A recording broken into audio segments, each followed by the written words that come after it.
പോയല്ലോ. ലക്ഷ്മിയെ ഓടി വായോ. കണ്ടില്ല ഇത് നീയ് പാകം തെറ്റി. നീ ഇതൊന്നിനും കൊള്ളില്ല. എടുത്ത് കളാ വടക്കേ കുപ്പയിലേക്ക് ചെയ്യണം. അടുക്കളയിൽ ചായ തിളച്ചു തൂങ്ങിയപ്പോ ഒന്ന് ഓടിപ്പോയതാ ഞാൻ. അതുവരെ ഇവിടെ തന്നെ ഉണ്ടായിരുന്നു. ചെഞ്ചില്ലാതെ കഷായത്തൊക്കെ വലുതാണ് ചായന്റെ വെള്ളം. പോകുമ്പോ ഞാൻ ആ ചെക്കനോട് പ്രത്യേകം പറഞ്ഞിട്ട് പോയതാ ഇതിലേക്ക് ഒരു കണ്ണ് വേണേന്ന്. ആരടാ? കുഞ്ഞീഷടാ. നല്ല ആളെയാ നീ ഏൽപ്പിച്ചിട്ട് പോയേ.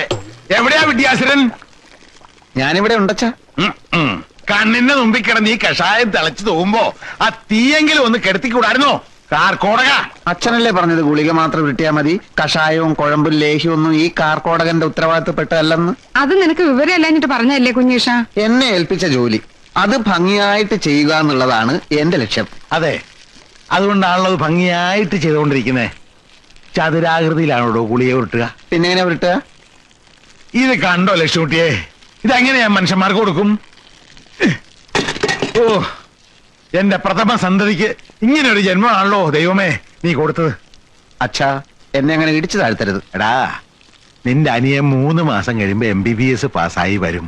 അതിന് അന്ന് നീ ഇവിടെ ഈ ഗുളിയെ ഇങ്ങനെ ചതുരാകൃതിയിൽ ഉരുട്ടിയിരിക്കേ ഉള്ളൂ. എന്റെ കഴിവ് തെളിയിക്കാൻ അച്ഛൻ എനിക്ക് ഇതുവരെ ഒരു അവസരം തന്നിട്ടില്ലല്ലോ. എത്ര രോഗികളാ ദിവസം ഇവിടെ വരുന്നത്. ഒരു ചരങ്ങ് പിടിച്ചവനെങ്കിലും പരിശോധിക്കാൻ അച്ഛൻ എന്നെ സമ്മതിച്ചിട്ടുണ്ടോ? നല്ല കഥയായി. ചരങ്ങ് പിടിച്ചവനെ നീ ചികിത്സിച്ച് അത് കുഷ്ടായി മാറും. പ്രീ ഡിഗ്രിക്ക് സുവോളജി എടുത്തിരുന്നെങ്കിൽ MBBSന് എനിക്കും സീറ്റ് കിട്ടിയാണ്. അതിന് പ്രീ ഡിഗ്രിക്ക് ചേരാൻ നീ SSLC പാസ്സായിട്ട് വേണ്ടേ? അതാണ് കുഴപ്പം. ചതിക്കല്ലേ തമ്പ്രാനെ, കുടുംബം പൊള്ളത്തേണ്ട പണിസാധനങ്ങളാ. അതിങ്ങി താ തമ്പ്രാനെ. നീ ഇപ്പൊ അങ്ങനെ കുടുംബം പൊള്ളത്തണ്ട. എന്റെ കാശും പലിശയും തിരിച്ചു തരാതെ ഞാൻ ഇത് തരില്ല. മാസം 6 ആയില്ലേ, നീന് പറ്റിക്കുക. നിന്റെ അച്ഛൻ കുഞ്ഞിക്കണാരാൻ വിചാരിച്ചാലും എന്നെ പറ്റിക്കാനാവില്ല. പണിയില്ലാഞ്ഞിട്ടല്ലേ തമ്പ്രാനെ പൈസ? പണിയില്ലാത്തവരെന്തിനാ പടയായുധം? ഇത് ഇരുമ്പാ, വെറുതെ വെച്ചാ തുരുമ്പെടുക്കും. നീ എവിടെയെങ്കിലും പോയിട്ട് എന്റെ കാശി കൊണ്ടുപോവാ. അപ്പൊ ഞാനിത് ഭദ്രായിട്ടൊക്കെ തിരിച്ചു വിഷു കഴിഞ്ഞിട്ട് തന്നോളാം തമ്പ്രാനെ. എന്റെ വക്കാലത്തൊന്നും വേണ്ട. എന്റെ പെരക്ഷകൾ അതുങ്ങളൊക്കെ 100 ഉറുപ്പിക ഒരു രേഖയില്ലാതെ നിനക്ക് എന്നെ വേണം ചവിട്ടാൻ. വിഷു കഴിഞ്ഞിട്ട് തരും പോലും. എന്തൊരു സത്യസന്ധത. പിറകെ നടന്ന് ശല്യം ഉണ്ടാക്കാതെ പൊയ്ക്കോ നിങ്ങള്. ഇതില്ലാണ്ട് കുടി പോയിട്ട് എന്താ തമ്പ്ര? എന്നാ പോവണ്ട. ഈ നട്ടപ്പോലെ വെയിലത്ത് ഇവിടെ തന്നെ നിന്നോ.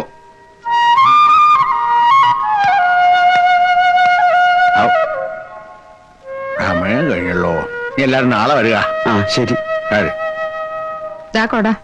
ആ ചെങ്ങാരമ്പള്ളിലെ 7000 മണ്ണ ഭരണിയിലെ കഷായം എടുത്ത് കൊടുക്ക. കാശോ?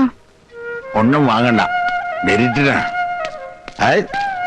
താനിപ്പോ പലിശയ്ക്ക് പണം കൊടുക്കൽ നിർത്തി കിളക്കല് തുടങ്ങിയ.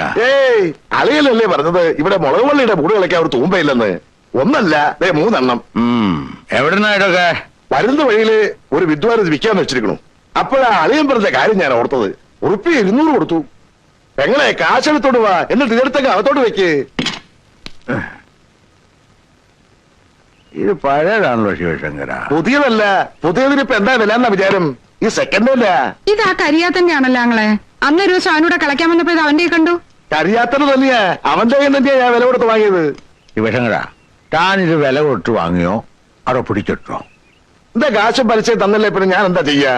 അളിയൻ പറയേ. വെറുതെ അല്ല തന്നെ നാട്ടുകാര് പ്രാകുന്നത്.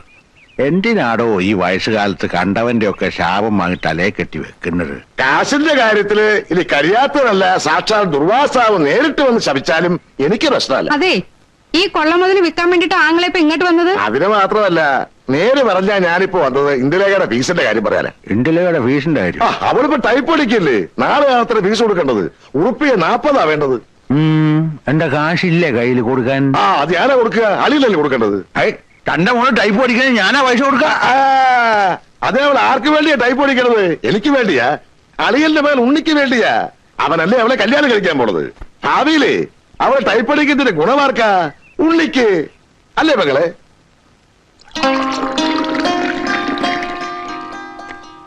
താൻ പറയണതൊക്കെ എനിക്ക് മനസ്സിലാകുന്നുണ്ട്. തന്റെ മോള് എന്റെ മോൻ ഉണ്ണിയും തമ്മിലുള്ള വിവാഹം നടന്നു കാണാൻ തന്നെ പോലെ തന്നെ ധൃതി കൊണ്ടിരിക്കും.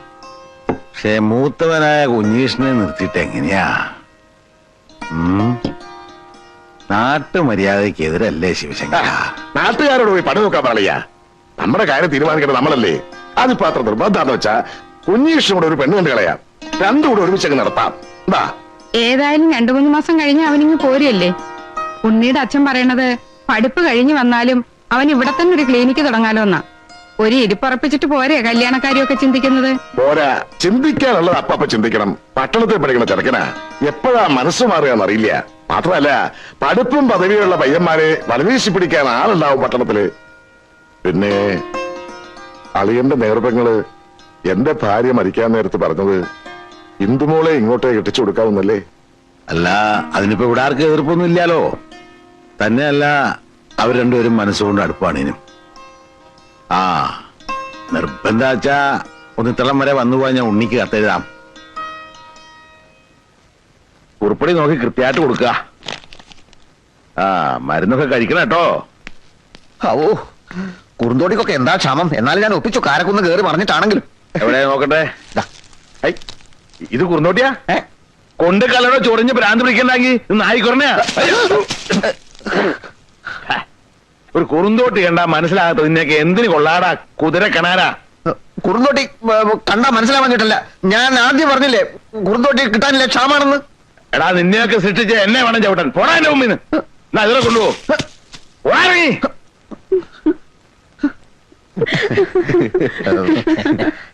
അച്ഛനിപ്പോ പഴയ പോലെ കാഴ്ചയില്ല. കുറുന്തോട്ടിയും നായ്ക്കുരുടെയും കണ്ടാൽ തിരിച്ചറിയാനുള്ള കഴിവില്ല. മാത്രമല്ല, ചികിത്സാ രംഗത്ത് ഞാൻ അച്ഛനെ മറികടക്കുമെന്നുള്ളൊരു ഭയമുണ്ടേ.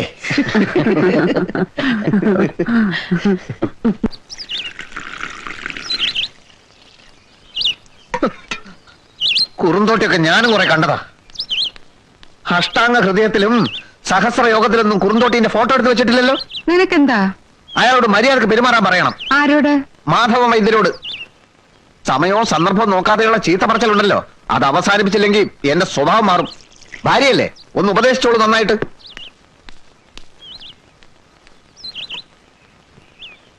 വൈദ്യരെ, വൈദ്യരെ, എന്താടോ? മൂത്തരത്തെ കുമാരൻ ചങ്കൽ പൊട്ടിച്ചു. കവലയിലോട്ട് ഇറങ്ങിയിട്ടുണ്ട്. എത്രയും പെട്ടെന്ന് വന്ന് അവനെ പിടിച്ചു കെട്ടില്ലാച്ചാലേ ആരെങ്കിലും ഒക്കെ ഇന്ന് തീരും. എനിക്കിപ്പൊ പറ്റില്ല. ഇത് കണ്ടില്ലേ, ദൂരദേശത്തൊക്കെ വന്നിരിക്കുന്നവരാ. അങ്ങനെ പറയല്ലേ വൈദ്യരെ, കുമാരന്റെ സ്ഥിതി അറിയാമല്ലോ. ഭ്രാന്ത് ഇല്ലാത്തപ്പോഴേ എന്തിനും മടിക്കാത്തോനാ. നിങ്ങൾ ആരെങ്കിലും ഇന്ന് പിടിച്ചു കിട്ടുക, അപ്പോഴേക്ക് ഞാനങ്ങ് വരാം. അയ്യോ, അവനോട് ആരെടുക്കും? ആനക്കുട്ടിയല്ലേ അവൻ. വൈദ്യരോടല്ലാതെ മറ്റാർക്കെങ്കിലും അവൻ കീഴ്പ്പെടുവോ?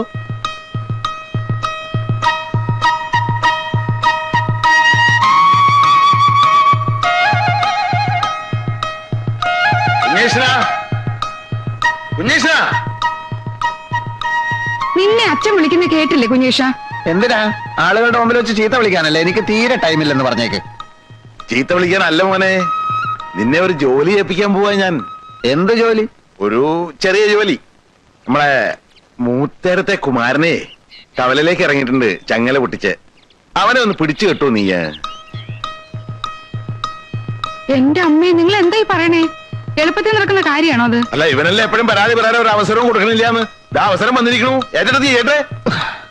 അല്ല, ഇതിപ്പോ ഈ കുമാരന്റെ പ്രശ്നത്തിൽ. കുമാരനൊരു പ്രശ്നവുമല്ല. ഏൽപ്പിച്ച പണി ചെയ്യാൻ ധൈര്യം ഉണ്ടോ നിനക്ക്? ധൈര്യക്കേടല്ല, ഇപ്പൊ ഈ കുമാരന്റെ ഭ്രാന്ത് എന്ന് പറയുമ്പോൾ ഈ ഉന്മാദത്തിന്റെ ഈ പിത്തക്കൂറലുകളായി. പേടിയുണ്ടെ നീ അത് പറയടാ. വെറുതെ ഞഞ്ഞാന്ന് വർത്താനം പറയാതെ. ഒന്നും അറിയാത്ത ഈ ചെക്കനെ കൊണ്ട് കൊലിക്ക് കൊടുക്കാൻ നിങ്ങൾ. ഒന്നും അറിയാത്ത ചെക്കനോ? അമ്മയും തുടങ്ങിയോ അച്ഛനെ പോലെ ഈ മാതിരി പ്രയോഗങ്ങള്? അച്ഛന്റെ വെല്ലുവിളി ഞാൻ സ്വീകരിക്കുന്നു. കുമാരനെ ഞാൻ തളയ്ക്കും.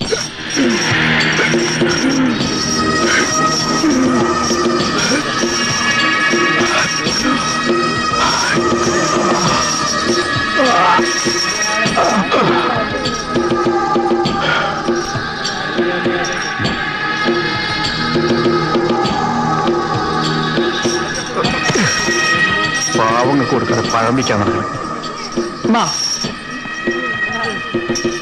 പിടിച്ചോ. ഇറക്കാം. ഇവിടെ കിട്ടില്ലേ? ഇവിടെ എന്നാ പോയിക്കോളാം നായിന്റെ മക്കളെ.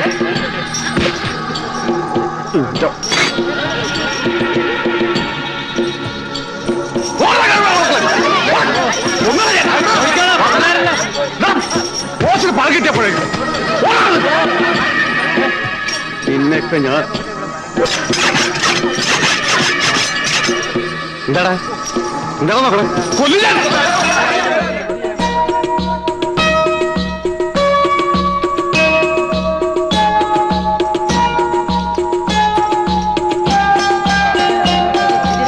കഷ്ണമായി കളഞ്ഞാൽ ആദ്യം.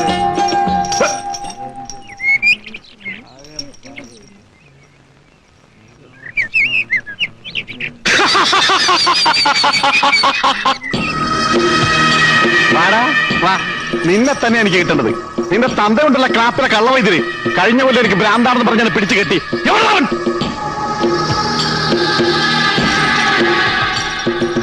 ഉണ്ണീഷ, നോക്കി നിൽക്കാൻ സമയമല്ല, ചെല്ല്. മൂത്തിരിക്കുകയാണ്, ചെല്ല്. വൈകുന്നേരം ചെന്ന് പോയി ചെല്ല്, പോയി ചെല്ല്. ധൈര്യമായിട്ട് ചെല്ലുന്നേ. വാടാ.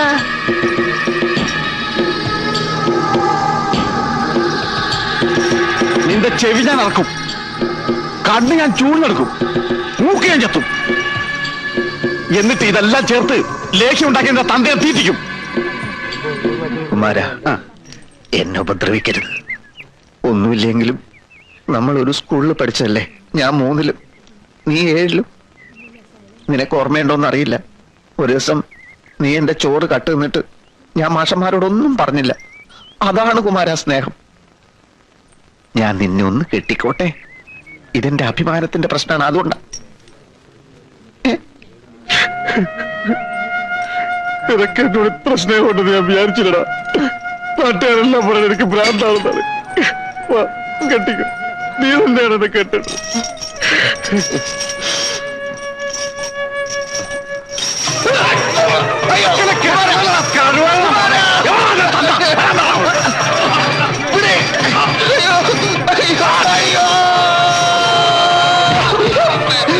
ചോറ് കെട്ടത് മാഷോട് പറഞ്ഞിട്ടില്ല അല്ലേ?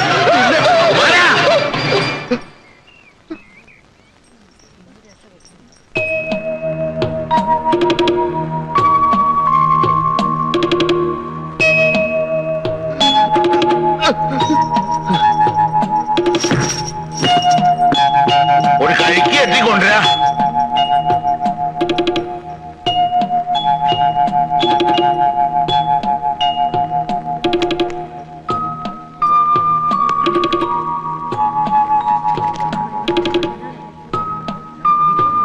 കുടിക്ക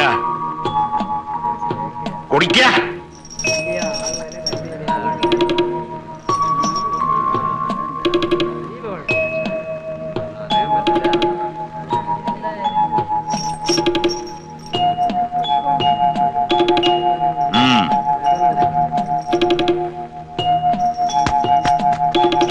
കുമാര വരിക.